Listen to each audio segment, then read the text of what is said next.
अस्सलाम वालेकुम एवरीवन। उम्मीद है आप सब लोग खैरियत से होंगे and welcome back to our weekly session. आज जो है हमारे साथ मुफीज अजीज साहब मौजूद हैं। इनके हवाले से मैं बताती चलूँ, he is the CEO of the Stockify company. इसके साथ साथ ही software engineer and entrepreneur as well. तो आइए इन्हें वेलकम करते हैं। अस्सलाम वालेकुम सर, कैसे हैं आप? वालेकुम अस्सलाम वालेकुम। मैं ठीक ठाक, आप खैरियत से? जी अल्हम्दुलिल्लाह। सर सेशन की तरफ बढ़ते हैं। तो मैं सबसे पहले आपसे ये पूछना चाहूँगी कि जो लास्ट वीक जो मार्केट का मोमेंटम रहा, सबसे पहले मैं जैसे कि 3 मेजर इवेंट्स थे। पहले तो अगर देखा जाए तो पाकिस्तान इंडिया का मैच था, क्योंकि उसकी भी काफ़ी चर्चा हो रहा था। लेकिन हमने देखा कि पाकिस्तान जो है वो जीता हुआ मैच जो है वो हार गया ऑन अ फनी साइड। तो सेकंड बात में सेकंड मेजर इवेंट ये था कि मॉनेटरी पॉलिसी थी मंडे को, और तीसरा मेजर इवेंट जैसे कि बजट था।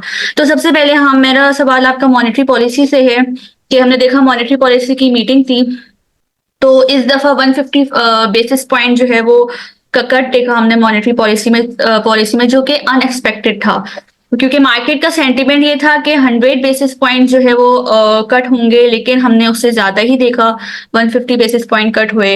तो उसके बावजूद मार्केट में जो है वो कोई अच्छा मोमेंटम नहीं था उस वक्त। मॉनेटरी पॉलिसी के बाद सिक्लिकल्स में, सीमेंट और स्टील में जैसे कि कोई तेजी नहीं थी। तो first of all monetary policy के बारे में बताएं, फिर मार्केट का जो उसके बाद मोमेंटम था उसको डिस्कस कर लें। Thank you so much. अच्छा देखिए, मॉनेटरी पॉलिसी सेंस तो ये हो रहा था कि 200 बेसिस पॉइंट्स यानी 2% कट डाउन हो सकता है, और ये मार्केट सेंस कर रही थी। जितना सेंस कर रही थी उससे फिर भी 150 बेसिस पॉइंट उससे कम हुए। हाउएवर अगर 1% भी कम होते, 100 बेसिस पॉइंट भी कम होते, तो भी मार्केट का एक चीज की कंफर्मेशन आ गई कि अब आपका रिवर्स साइकिल जो इंटरेस्ट रेट का स्टार्ट हो चुका है। यानी अब आपके इंटरेस्ट रेट मेंटेन या बढ़ने की तरफ नहीं है, डिक्लाइन की तरफ है, which is positive for stock market. लेकिन मार्केट ने उसका रिएक्शन क्यों नहीं दिया? मार्केट ओवरऑल नेगेटिव क्यों क्रिएट करती रही? उसमें हमारे साथ कनेक्टेड चीज स्टोरी थी budget and IMF. Interest rate were already understood कि यहां से रिवर्स हो सकते हैं, मार्केट उसको सेंस करके अपने आप को एडजस्ट कर रही थी। लेकिन जो एक कॉन्फिडेंस आना था वो आईएमएफ के अप्रूवल बजट के साथ साथ आना था। तो मार्केट में उस तरह प्रॉफिट टेकिंग और सेक्टर स्विच कर किए हुए देखे हमने। प्रोबेबली जिनके पास होल्डिंग से उन्होंने सेल ऑफ किया ओनली बिकॉज रिवर्स साइकिल की कंफर्मेशन आ गई इंटरेस्ट रेट की। लेकिन बजट की और आईएमएफ की कंफर्मेशन अभी भी रहती थी, और आईएमएफ हमारे लिए इस वक्त मोस्ट इंपॉर्टेंट है। अब तो कॉन्फर्मेशन आ गई है, बट उस वक्त तक ये सिचुएशन थी। हम्म, सही। अच्छा सर, सेकंड मेजर इवेंट जो बजट था, तो हम उसकी बात करते हैं। यूजुअली लोग ये समझते हैं कि बजट जो है वो इस तरीके से समझते हैं कि मार्केट में एक करेक्शन आ सकती है। लेकिन हमने देखा कि बजट ने जो है वो मार्केट में जो है वो बजट के बाद मार्केट में एक ऑल टाइम हाई जो है वो रिकॉर्ड ब्रेक किया। 3400 पॉइंट जो है वो एक डे में जो है वो हमने देखा गेन हुए। तो ये बहुत खुशी की बात थी। लेकिन मेन जो न्यूज थी वो ये थी कि सीजीटी टैक्स जो है वो फाइलर्स के लिए जो है वो ना बढ़े। लेकिन फिर नॉन फाइलर्स का हमने देखा कि एक बुरी खबर ये आई कि सीजीटी जो है वो बढ़ के 45% कर दिया गया। तो सबसे पहले ये बताइएगा कि ये बजट आया, इसके बाद जो तेजी हुई उसको थोड़ा सा ब्रीफ करिएगा। और एक ये जो दूसरी चीज सीजीटी के हवाले से भी बताइएगा, क्योंकि इसके बाद जो है वो मार्केट में हमने डेवलपमेंट देखी, तो उसको थोड़ा ब्रीफ कर दें।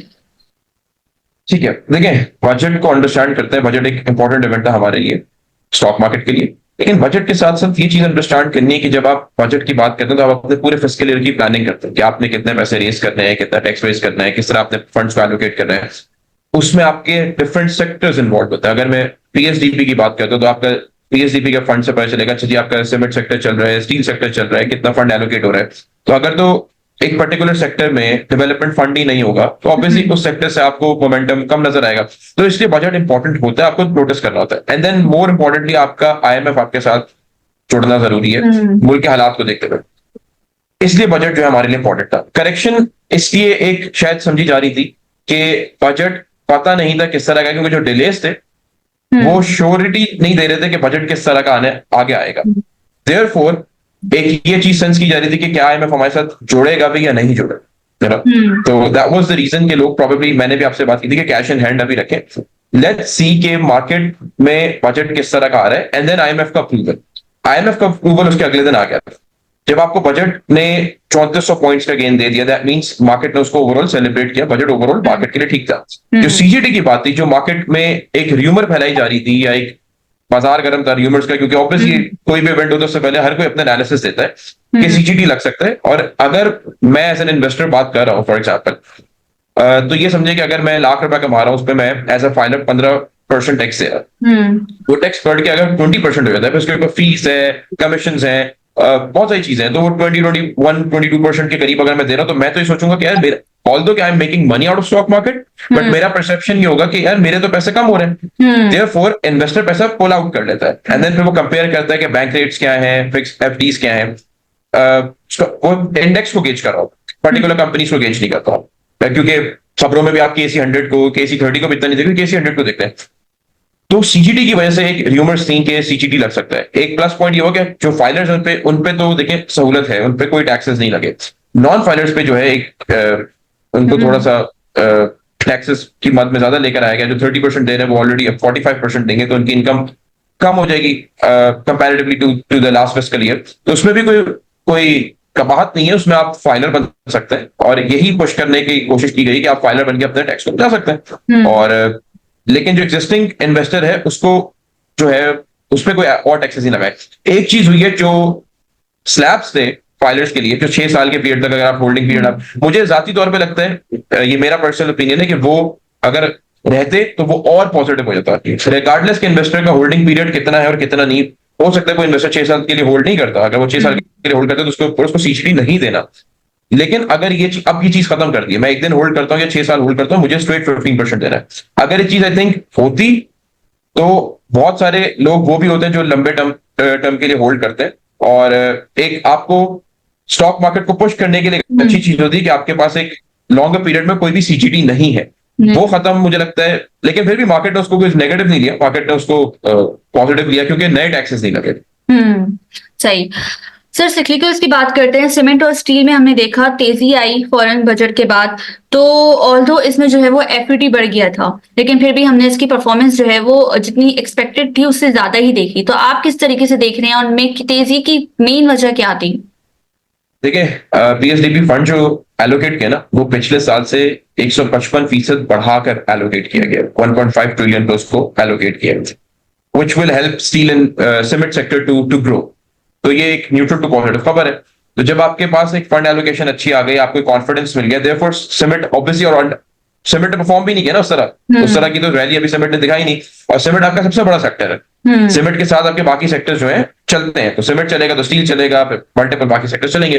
देयरफॉर आपके फंड जो है वो एलोकेशन नजर आई, और उस वजह से एक छोटी इसलिए मैं बोलूंगा आपको पॉइंट्स के अंदर तो तेजी नजर आई, लेकिन अभी आपको बहुत सारी कंपनीज के रेट वो वाले नहीं मिले। यानी अगर इंडेक्स ऑल टाइम हाई पर है, बट कंपनीज अपने ऑल टाइम हाई पर अभी नहीं है, तो देयरफॉर अट्रैक्टिव वैल्यूज इसलिए अभी मौजूद है।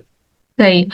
सर बजट में एक ये भी बात आई कि एक्सपोर्टर्स को बिल्कुल भी इंसेंटिवाइज नहीं किया गया। जो भी इनको बेनिफिट्स दिए जा रहे थे वो तमाम बेनिफिट्स जो है वो ले लिए गए। टेक्नोलॉजी में जितने बेनिफिट्स दिए जा रहे थे, टेक्सटाइल सेक्टर्स में जितने बेनिफिट्स दिए जा रहे थे, सारे बेनिफिट्स जो है उनसे ले लिए गए। तो उसके बाद हमने देखा कि टेक्सटाइल में एक मंदी का रुझान आ गया। थर्सडे का सेशन और फ्राइडे का सेशन दोनों मंदी का रुझान था टेक्सटाइल्स में। तो आपका क्या व्यू है इस हवाले से?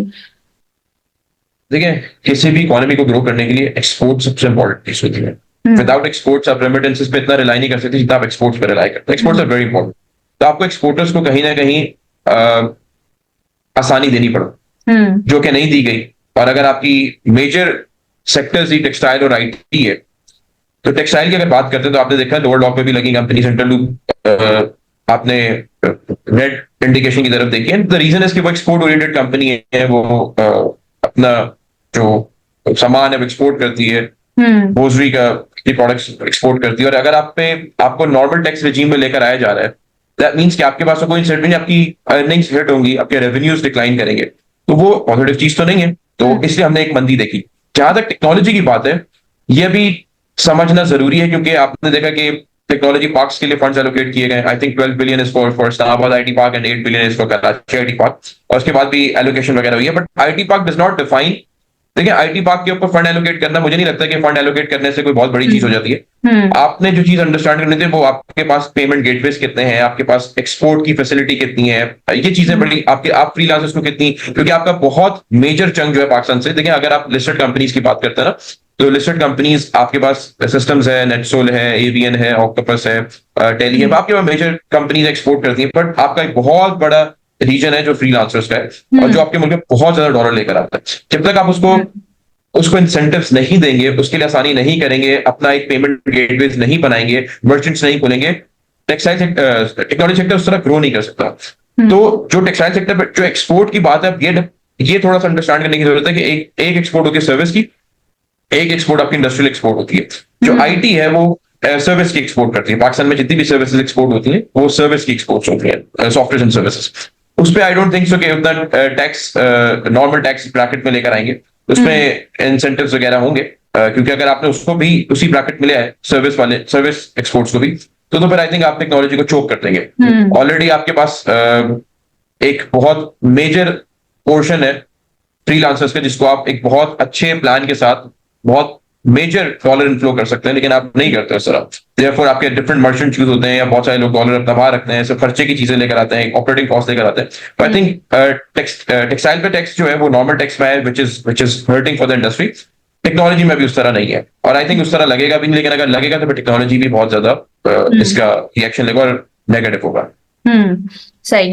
सर थर्सडे और फ्राइडे हमने एक और ये चीज देखी जो तेजी हुई थी थर्सडे और फ्राइडे को, उसमें सबसे ज्यादा जो बाइंग्स थी वो म्यूचुअल फंड और बैंक के जानिब से थी, देखी गई, क्योंकि बजट में मनी मार्केट इन्वेस्टमेंट के ऊपर जो है वो जो टैक्सेस लगे थे वो बहुत ज्यादा थे, वो काफी ज्यादा थे। तो आप कैसा देख रहे हैं इसको?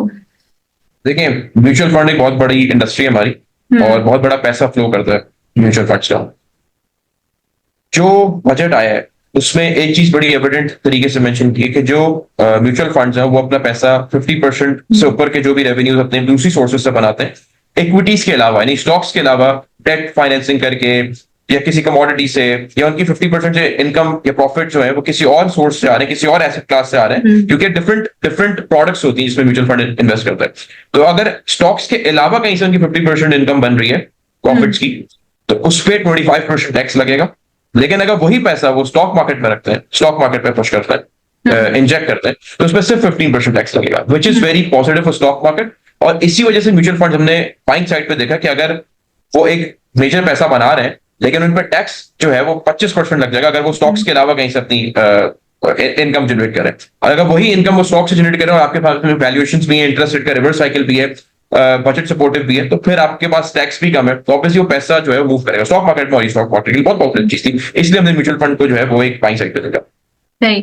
सर ओवरऑल अगर बजट को हम वो करें, कवर अप करें, तो आपका क्या फाइनल व्यू है? क्योंकि इसका और ये भी बताइएगा कि इसका इन्फ्लेशन, पाकिस्तान की इन्फ्लेशन के ऊपर क्या इम्पैक्ट आ सकता है आने वाले दिनों में, अगर जब मॉनेटरी पॉलिसी की मीटिंग वापस होगी तो हम क्या देख सकते हैं? क्या रेट कट होते हुए हम वापस देख सकते हैं, ये भी बताइएगा। और क्या बजट ने IMF की कंडीशंस के मुताबिक आया है?